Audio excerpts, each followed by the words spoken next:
I'm very grateful that people are concerned about me. I get asked all the time, Father, do you know how to cook? Because I basically live alone, and I would tell you probably the best cooking appliance I have in my kitchen is my freezer. Because I get invited to a lot of different kinds of meals. We have funeral meals as well, and inevitably there's leftovers. So pretty quickly, it's hard to get through a lot of those, and you want to make sure you save them. So I put them in the freezer. I've been learning lately that it is important, though, that you label what gets in the freezer. Because sometimes I just go to meal after meal, and things been in the freezer for a while, and I finally got to that point when I was getting ready to have, after a baptism meal, some good carnitas, like it's a pork. Have some carnita tacos, and all of a sudden I was, oh no, I guess I'm having chicken today. So I learned to start labeling my food for my leftovers so that I know exactly what I'm getting. We kind of do that to ourselves too. We label ourselves and say, well, what is it that I'm getting? What's going on here? So that we kind of know what we're getting into. And then the problem is that sometimes we mislabel ourselves, especially when it comes to this sacred meal of the Eucharist. Because I think a lot of times we get into a mode where we're gathering in a group of people, and there's sort of an area where things are sort of happening. So I'm kind of a passive observer and consumer. And that's not actually what we're doing here at all. And I think the gospel today, because it's leading into this whole John chapter 6, when people say, by the way, the real presence of Jesus, is that really true? And we get accused a lot as Catholics of not being very Bible-based. I'm like, well, it's pretty hard to ignore a whole chapter of a gospel, chapter 6, when Jesus says, we'll hear this later on next month, I'm the bread of life. It's pretty clear, okay? So this is that lead into this. And it tells us a lot about the Eucharist. And one of the things that it reminds us of is the Eucharist is our contact, the real presence of Jesus. And what happened to Jesus? He was sacrificed on the cross. And so we don't oftentimes label ourselves as sacrifice. That's exactly what's happening in all parts of our life when we're living out our Christian faith, but especially at the Eucharist. And what I mean by that is that we're here to make an offering. We're here to make an offering to God of our lives. We're here to make an offering. We're also certainly offering up other people, but we're here especially to make an offering of our life. And then we get into an issue because we say, well, I don't know if I have much to offer. I mean, I'm here. It's a good week, but sometimes I'm not even sure how much faith I have just to offer back to God. I'm not sure how much of my heart I'm really able or willing to give over to Jesus. Maybe I have to sort of offer my desire to offer my life to God.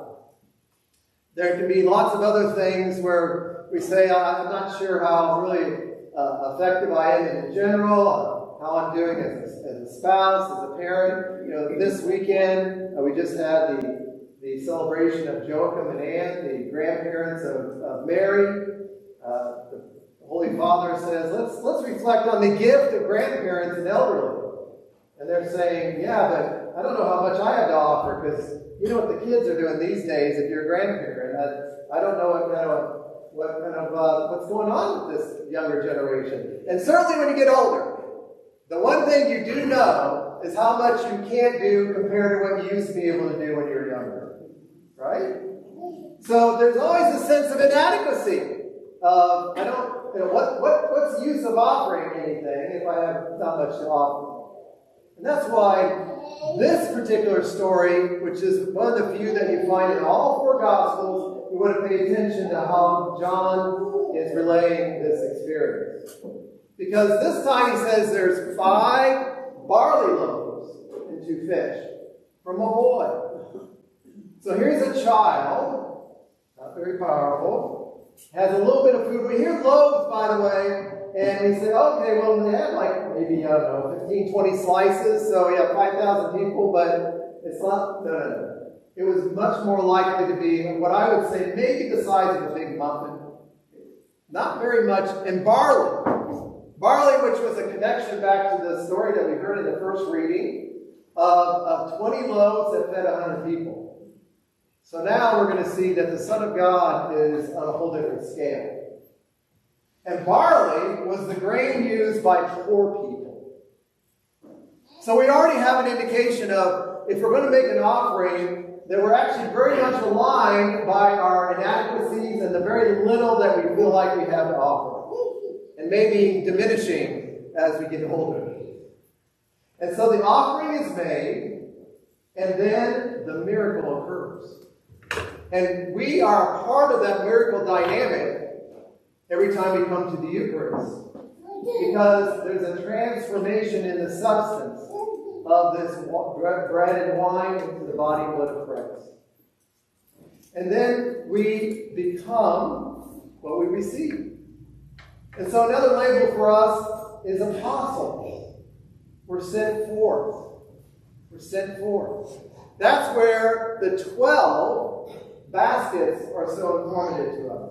Because 12, we hear, oh yeah, remember the 12 tribes of Israel? And then that's being carried forward into 12 apostles. And they've already been giving mission forth even before Jesus died on the cross and raised from the dead. But now that we're in the post-resurrection era, that's what it means to be Christians, is to be sent forth. But sent forth with what? Because it didn't come with very much to begin with. What do we do with the leftovers?